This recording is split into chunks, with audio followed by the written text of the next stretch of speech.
Assalamu alaikum qarindoshlar. Uyg'ur erkiy qirg'inchilik uchrayotdi.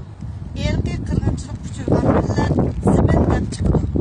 Bizning erkiy qirg'inchilik uchirishimizning sababi shu ziminning egisi bo'lganligimiz uchun. Xoinni tuning, ziminimizni tuning. Hozir dushmanni tunimaysiz. Zolimning zulmidan qutulish emas.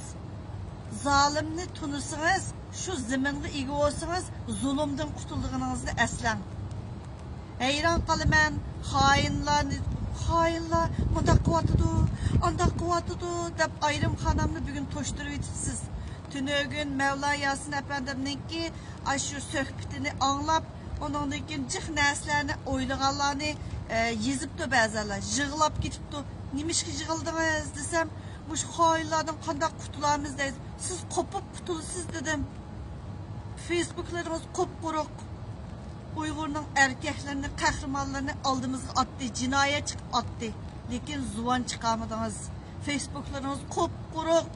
Yani yig'laysiz. Nimaga yig'laysiz? Yig'lamaylik qo'ying dedim. Bana yig'lab bersangiz, mening yig'larim shunchalik jiq.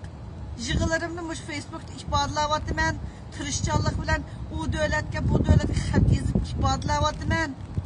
Jiq qarindoshlarimiz biz o'xshash ishni qilyapti. Ovozingizda ismingiz yo'q Facebookda, rasmingiz yo'q, quruq odam. Alangdagi